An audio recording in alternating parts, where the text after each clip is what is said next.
એવું તો જાણ્યું અનુત્વાર, એવા જીવને જાણ્યું. પણ ભૂતાર્થથી જીવને ન જાણ્યું કે ત્રિકાળિન્દ્રિયોમાં 10 પ્રકારના પ્રાણનો પણ અભાવ છે. 5 ઇન્દ્રિય પ્રાણ, મન વચન કાયા શ્વાસોચ્છ્વાસ વાયુ, એ 10 પ્રકારના પ્રાણ છે. એ વ્યવહાર જીવ છે. એને જાણીને વિદ્વાન થયો, પંડિત થયો, પણ જ્ઞાની ન થયો. તો કે જીવને પણ ભૂતાર્થથી જાણે. એટલે જેમાં 10 પ્રકારના પ્રાણનો અભાવ છે, એક અંદર 10 પ્રકારના પ્રાણ થવા યોગ થાય છે. 10 પ્રકારના જે પ્રાણ છે એ થવા યોગ થાય છે. આયુષને આત્મા બાંધતો નથી, આયુષ બંધાય છે. નર નારક આદિની પર્યાય થવા યોગ થાય છે. ગુણસ્થાન થવા યોગ થાય છે. 14 ગુણસ્થાન સુધી થવા યોગ થાય છે. છઠ્ઠી ગાથામાં 14 ગુણસ્થાન આત્મામાં નથી, એવા આત્માનો અનુભવ કર એમ કહ્યું. 13માં એમ કે છે કે 14 ગુણસ્થાન છે. કોણ કહે છે કે નથી? નવતત્વ છે, પણ પરિણામ થવા યોગ થાય છે. એમ જેના ખ્યાલમાં આવે છે એની દ્રષ્ટિ દ્રવ્યો પર જાય છે, તો સમ્યક દર્શન થાય છે. ત્યારે એમાં 2 વાતનો નિષેધ આવી ગયો કે થવા યોગ થાય છે એમાં કરતા બુદ્ધિ ગઈ, અને જાણનારો જણાય છે એમાં પરિણામની જ્ઞાતા બુદ્ધિ ગઈ કે રહી? ગઈ કે નહીં? અમારા કે 24માં હવે ગઈ કે નહીં? નિર્ભાર થઈ જાય એવા મતલબ છે. પરિણામ થવા યોગ થાય છે. પરિણામ થવા યોગ થાય છે. શું પરિણામ? કર્યા વિના થાય કે કર્યા વિના થાય? એમાં સંસ્કૃતમાં એક શબ્દ છે, નિસર્ગ છે. એક શબ્દ છે કે સ્વયંમેવ પરિણામ થાય છે. રાગ દ્વેષ મોહના પરિણામ, સુખ દુઃખના પરિણામ કરવાથી થતા નથી. કે કરવું આત્માના સ્વભાવમાં નથી, અને કરવું પર્યાયના સ્વભાવમાં ખૂટતું નથી. એ અનાદિ અનંત પર્યાય કર્યા પર્યાયને કર્યા કરે છે. ક્રિયાના કારક પર્યાયમાં છે. પરિણામ થવા યોગ થાય છે, અને એ અલ્પ વિરામ છે, અને જાણનારો જણાય કરે છે. તો જો પેલામાં કરતા બુદ્ધિ ગઈ અને બીજામાં જે જાણ્યું આત્માને, તો એ જ્ઞેય બનવાનું રહી, બંધ થઈ ગયું. પરિણામ જ્ઞેય ન થયા, પરિણામ કર્મ પણ ન થયા, અને પરિણામ જ્ઞાનનું નહીં થયું. અકર્તારીઓને જ્ઞાતા થઈ ગયું સાક્ષાત. પરિણામ થવા યોગ થાય છે, અને જાણનારો મહા સિદ્ધાંત છે. નિર્ભાર થઈ જાય આત્મા. બોજો બધો ઉતરી જાય, કરવાનો બોજો ઉતરી જાય, અને જાણવાનો બોજો પણ. જાણવાનો ભાવ જ પ્રગટ ન થાય. ઇન્દ્રિય જ્ઞાન જાણે તો ભલે જાણે, હું નથી જાણતો. કેમ કે પરિણામ થવા એવું થાય છે એમ લીધું તો એને આત્મા જણાવી દો, તારી સ્થિતિ થઈ ગઈ. માટે બહુ ઊંચો મંત્ર આપ્યો. વૃદ્ધાર્થને નવતત્વને જાણતા સમ્યક નિયમથી. અમદાવાદમાં પ્રશ્ન કર્યો મને કે મિથ્યાત્વના પરિણામ આશ્રવ છે ને, એમાં આશ્રવ તત્વ છે, મિથ્યાત્વનો આશ્રવ. તો મિથ્યાત્વના પરિણામને ભૂતાર્થને જાણે તો સમીકરણ થાય કે નહીં? હા, થાય ને, થાય જ. પણ કે મેં કહ્યું અહીંયા અલ્પ વિરામ છે, એને જાણવાનું કારણ નથી. પરિણામ થવા યોગ થાય છે, અને જાણનારો જણાય છે. અહીંયા સુધી પહોંચે તો એને થવા યોગ થાય છે માન્યું. જો જાણનારો ન જણાય તો કરતા બુદ્ધિ થઈ જાય. જો જાણનારું ન જણાય, થવા યોગ થાય છે, થવા યોગ થાય છે, થવા યોગ થાય છે, એમ નથી. 13મી ગાથામાં એમ કહ્યું કે પરિણામ થવા યોગ થાય છે ને જાણનારું જણાય છે. 9 તત્વમાં છુપાયેલી આત્મજ્યોતિ છે, એમાંથી કાઢવાની છે. 9 તત્વને જાણવામાં રોકાવાનું નથી. પરિણામની સિદ્ધિ કરી પરિણામનું અસ્તિત્વ રાખવું, પરિણામની નજર છોડાવી, કર્તા બુદ્ધિ છોડાવી, એની જ્ઞાતા બુદ્ધિ છોડાવી અને પરિણામ થવા એવું થાય છે અને જાણનારું થાય છે. મિથ્યાત્વના પરિણામનો કરતા આત્મા નથી. ભાવ મિથ્યાત્વ હો, દ્રવ્ય મિથ્યાત્વ, દ્રવ્ય કર્મની વાત તો છે જ નહીં. થવા એવું થાય છે મિથ્યાત્વ. હવે મિથ્યાત્વ થવા એવું થાય છે તો મિથ્યાત્વ નહીં જઈએ. મિથ્યાત્વ હું કરું છું તો મિથ્યાત્વ જશે નહીં. સંકિત થવા એવું થાય છે નહીં, બિલકુલ નહીં. હા, એના કાળક્રમમાં આવવાનું છે એ જ આવે છે. કર્મબદ્ધ પર્યાયના નિયમ મુજબ એના સ્વકાળે, સ્વ અવસરે, સ્વભાવે જે પરિણામ થવા એવું થયા જ કરે છે. મારે પરિણામ નહીં આવવાનો જરૂર નથી, મારો ગુરુ ના પાડી. પરિણામ થવા એવું થાય છે, પછી પરિણામની સામે જોવાનું ક્યાં જતા રહે? દ્રવ્યને જો ને, એવી અપૂર્વ વાત છે. તેમની જાણવા પરિણામ થવા એવું થાય છે અને જાણનારું થાય. તો પરિણામમાં મિથ્યા તો પાપના પરિણામ છે. પાપના પરિણામ થાય છે તો થવા દેવા. પાપના પરિણામ થવા થાય છે તો એ પાપના પરિણામને થયા કરે એવી ભાવના રાખવી. અરે પાપના પરિણામ થવા યોગ થાય છે એ વખતે એની દ્રષ્ટિ ક્યાં જાય છે? જાણનારો જણાય છે. જાણનારો જણાય છે એમ લઈને પછી પરિણામને જુએ તો મિથ્યાત્વ વિયોગ ગયો, તો સમ્યક દર્શન થઈ ગયું. તો સમ્યક દર્શન પણ થવા યોગ શું છે? મારાથી તો નથી. જે સમ્યક દર્શનની કરતા બુદ્ધિ હશે એ મિથ્યાત્વની કરતા બુદ્ધિ રહી હશે. મોક્ષને કરે એ બંધને કરે. મોક્ષને કરતો નથી માટે તે ભાવબંધને પણ કરતો નથી. કરતો નથી માટે એને જાણતો પણ નથી. જાણનારો જણાય. આને ભૂતાર્થથી જાણ્યું કહેવાય. ભૂતાર્થ, આને ભૂતાર્થથી જાણ્યું કહેવાય. ભૂતાર્થથી શું જાણ્યું? કે પરિણામ થવાયો થાય છે, પછી જાણનારો જણાય છે, એમાં અનુભવ થાય છે. અમારે ચેતનભાઈ ને મોટરમાં વાત કરી, મેં બેઠા જ નહીં, ક્યાંય ગયા. સવારે મોટર લેવા આવે ને તો બેઠું પરિણામ થવા એવું થાય છે, જાણનારો જણાય છે. પછી એને ઉમેર્યું કે પરિણામ થવા એવું થાય છે અને જાણનારો જણાય છે, એમાં અનુભવ થાય છે. એ પોતે બોલ્યા. મારે એની તરવાર છે. આ જાણનારો જણાય એમાં અનુભવ ન થાય? પરિણામ ને જાણે તો અનુભવ થાય? પરિણામ ને કરે તો થાય જ નહીં. કરતા બુદ્ધિ તો પહેલા કરવાની. બે દોષ જાય છે. કરતા બુદ્ધિ જાય છે, જાણનારો જણાય છે એટલે પરિણામ જણાતા નથી. પરિણામ જણાતા પરિણામ ઉપર લક્ષ છૂટી જાય. હવા એવું થાય છે. અત્યાર સુધી એમ કહેતા હું જ્ઞાતા દ્રષ્ટા છું, તો હવે દ્રષ્ટા મૂકી દેવાનું અને જ્ઞાતા છું. હે? અત્યાર સુધી એમ કહેતા જ્ઞાતા દ્રષ્ટા છું, એમ આપણે કહેતા તમે લોકો કહેતા. હા, છે કઈ છે હજી જ્ઞાતા દ્રષ્ટા છે. હવે એમાંથી જો અંદર જાવ તો દ્રષ્ટા છોડીને ખાલી જ્ઞાતા છો એટલે નિશ્ચયમાં જ્ઞાતા દ્રષ્ટા રહી જાય. કોઈની છોડવાનું નથી. જ્ઞાતા દ્રષ્ટા સ્વભાવ છે. જ્ઞાતા અને દ્રષ્ટા એ વસ્તુનો સ્વભાવ છે. જ્ઞાન અને દર્શન એ ગુણ છે.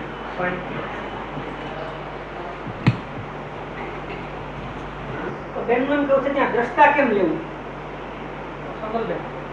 કે તે જ્ઞાતા દ્રશ્યનો દ્રષ્ટા થયો. દ્રશ્યનો કયો દ્રશ્ય? દ્રશ્ય છે કે નહીં? તો દ્રશ્યનો દ્રષ્ટા થાય કે ન થાય? અને જ્ઞેય છે કે નહીં? તો જ્ઞેયનો જ્ઞાતા થાય કે ન થાય? આત્માને દેખે ને આત્માને જાણે. બીજું કઈ કરવાનું. આત્માના જ્ઞાનનો સ્વભાવ આત્માને જાણવાનો છે, પરને જાણવાનો નથી. અશક્ય છે.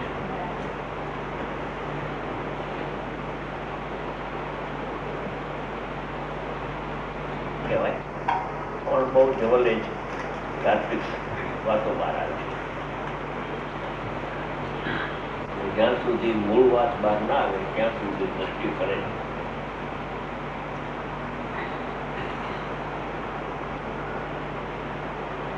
આ મંત્રમાં બે બાજુથી લક્ષ હટી જાય બે બાજુ કઈ છે કરવાની જાણવાની બે કઈ કરને જાણવાની કઈ બે એકમાં પરિણામ થવા યોગ થાય થાય છે અને જાણનાર જણાય છે અને એમાં અનુભવ થાય થાય છે. છે ત્યારે પૂર્ણ થાય. પૂર્ણ થાય ઈ આ બેનું ફળ છે ને અનુભવી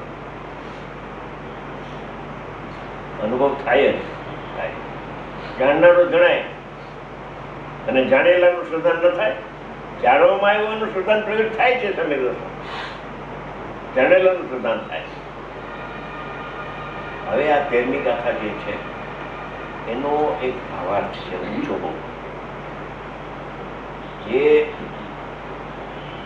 12 વ્યાખ્યાન 12 આવી ગયા જયના એમાં ગુરુના પહેલા વ્યાખ્યાનમાં શિષ્યએ પ્રશ્ન કર્યો કે બધા ભેદો છે કેવળ જ્ઞાનના એ વ્યવહાર છે વ્યવહાર વ્યવહાર વ્યવહાર અવસ્તુજા એમ ગુરુદેવે એ પહેલા વ્યાખ્યાનમાં કેવળ જ્ઞાનની પર્યાયને અવસ્તુ કહી એમ નવે તત્વના ભેદ અવસ્તુ છે. નવ તત્વના ભેદ અંતરદૃષ્ટિથી જોતા કોઈ નવ તત્વના ભેદમાં કોઈ ભેદ દેખાતો નથી એમ આ વાતમાં ચાલુ કર્યું છે.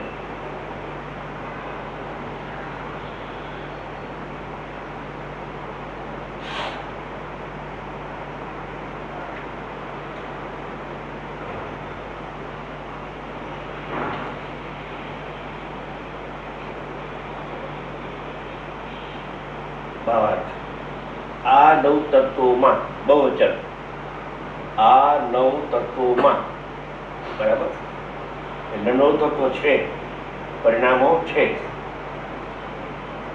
પરિણામથી આત્મા રહિત હોવા છતાં પરિણામ છે પરિણામથી આત્મા રહિત હોવા છતાં પરિણામ છે અને પરિણામ થાય પણ છે અને છતાં અકર્તા રહીએ છે. શું કહ્યું? પરિણામ છે છતાં થાય છે આગળ અનાદિ અનંત પરિણામ થયા જ કરશે. પરિણામને કોઈ અટકાવી શકવા શક્તિમાન નથી. પર્યાય સત છે. મિથ્યા દ્રષ્ટિ હોય તો એને વિકારી પરિણામ થાય, સાધક હોય તો અવિકારી વિકારી મિસ થાય અને પરમાત્મા થાય તો અવિકારી વિતરાગ પરિણામ થાય. પરિણામ વિના આત્મા રહેતો નથી અને પરિણામથી રહિત જ રહીએ છીએ. પરિણામથી સહિત થતો નથી. કદાચિત થાય તો વ્યવહાર છે, સહિત થાય પણ રહિત જ છે. એના પર જો રાખવું નવ તત્વોમાં શુદ્ધ નહીંથી જોઈએ તો એટલે અંતરદ્રષ્ટિ વડે ત્રિકાળી દ્રવ્ય સ્વભાવને વિનાયકને દ્રષ્ટિમાં લઈને જોઈએ તો અનુભવ કરીને જોઈએ તો શુદ્ધ નહીંથી એટલે અનુભવ કરીને જોઈએ તો જીવન એક ચૈતન્ય ચમત્કાર માત્ર પ્રકાશનું પ્રગટ થઈ રહ્યો છે. અંતરદૃષ્ટિ વડે જોતા એક સામાન્ય સ્વભાવ નાયક ચિદાનંદ આત્મા પોતાનો પરમાત્મા એ જ પ્રગટ થઈ રહ્યો છે. તે સિવાય જુદા જુદા નવ તત્વો કાંઈ દેખાતા નથી. એ દ્રષ્ટાનું દ્રશ્ય નથી, જ્ઞાનનું જ્ઞેય નથી. નવ તત્વો એમ કે ધ્યેય ન હોય તો કઈ નહીં, ધ્યેય ન હોય તો કઈ નહીં કે નાશ ક્રાંતિ પર્યાય પણ જ્ઞાનનું જ્ઞેય તો થાય ને. એ 6 વ્યાખ્યાનમાં બહુ ખુલાસો કર્યો છે કે 6 દ્રવ્ય તો જ્ઞેય નથી પણ 6 દ્રવ્યને જાણનારું જે જ્ઞાનની પર્યાય એટલું જ્ઞાન પણ નથી અને એટલું જ્ઞેય પણ નથી. નવ તત્વના ભેદો ધ્યેય ન હોય તો કાંઈ નહીં પણ જ્ઞેય તો છે ને, જાણેલો પ્રયોજન તો લખ્યું છે ને ભાઈ. એ વ્યવહારની કથનો છે તો જરા આગળ વધે આમાં લખે છે. તે સિવાય જુદા જુદા નવ તત્વો કાંઈ દેખાતા નથી. અંતરદૃષ્ટિ વડે જો નાદ નહીં જ્યારે અનુભૂતિ થાય છે આત્માની ત્યારે એકનો સામાન્યને અવલોકન, વિશેષને નહીં અવલોકન. વિશેષ જેને પ્રસિદ્ધ કરે છે સામાન્યને, એ વિશેષનો ભેદ દેખાતો નથી. કેમ કે એ ભેદ અભેદથી આત્મા થઈ જાય. શું કહ્યું?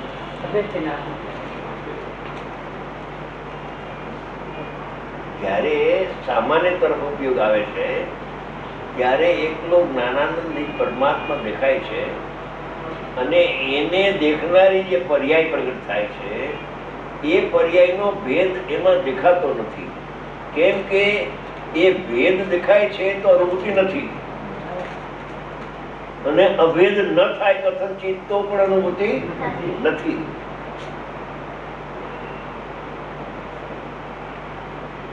અપૂર્વ અલૌકિક વાતો સંહિતામાં કરેલી છે.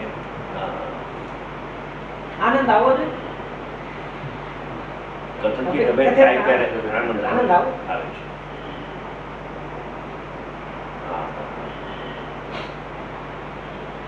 જુદા જુદા નવ તત્વો કાંઈ દેખાતા જ્યાં સુધી આ રીતે જીવ તત્વનું જાણવું જીવને નથી, એક જ દેખાય ને બીજું ન દેખાય એવું જાણવું જીવને નથી, ત્યાં સુધી તે વ્યવહાર દ્રષ્ટિ, મિથ્યા દ્રષ્ટિ છે. મિથ્યાત્વના ભાવ અને વ્યવહારના ભાવ એક જાત છે. મિથ્યાત્વના ભાવ અને વ્યવહારના ભાવ એક જાત છે. એમ કેવડી ભગવાન ઉપર થઈ આ કળષ્ટિકામાં છે, 174 છે. મિથ્યાત્વનો ભાવ અને વ્યવહારનો ભાવ એક જાત. એક જાત કેમ કે મિથ્યા તો પરાશ્રિત છે, એમ વ્યવહાર પણ પરાશ્રિત છે. એ વ્યવહારના બે ભેદ, સદભૂત અને અસદભૂત, પણ છે પરાશ્રિત, માટે એક જાત છે. બે પરાશ્રિત હોવાથી એક જાત છે. પરાશ્રિતની અપેક્ષા જીવ તત્વનું જાણપણું જીવને નથી, ત્યાં સુધી તે વ્યવહાર દ્રષ્ટિ છે, મિથ્યા દ્રષ્ટિ. વ્યવહાર દ્રષ્ટિ મિથ્યા દ્રષ્ટિ. જુદા જુદા નવ તત્વોને માને છે અનંતકાળથી. જૈન કોળમાં જૈનમાં આપણે અને નવ તત્વોને માનતા હતા, જાણતા હતા. દ્રવ્યલિંગી મુનિ થયા ત્યારે નવ તત્વોને બરાબર આપણે ચિત્ત કરતા હતા કે નવ તત્વ જૈન દર્શન સિવાય ક્યાંય નથી, એમ આપણે કહેતા હતા બાણ ચડાવીને. સમજી ગયા? તો નવ તત્વથી ભીન આત્મા રહી ગયો. જો આત્મા નવ તત્વને જાણ્યા, વેદને જાણ્યા, પણ વેદ રહી ગયો. આપણી વાત કરો ને, બીજા શું આપણે એક આત્માને જાણ્યો એમાં રેકડો. ત્યાં સુધી જુદા જુદા નવ તત્વને માને છે. જીવ પૂતગલના બહુપર્યાય રૂપ દ્રષ્ટિથી આ પદાર્થો જુદા જુદા દેખાય છે. જીવને કર્મના સંબંધથી જોવામાં આવે તો નવ તત્વ જુદા જુદા છે એમ દેખાય છે. એના સંબંધ થઈ ગયો તો કર્મના સંબંધ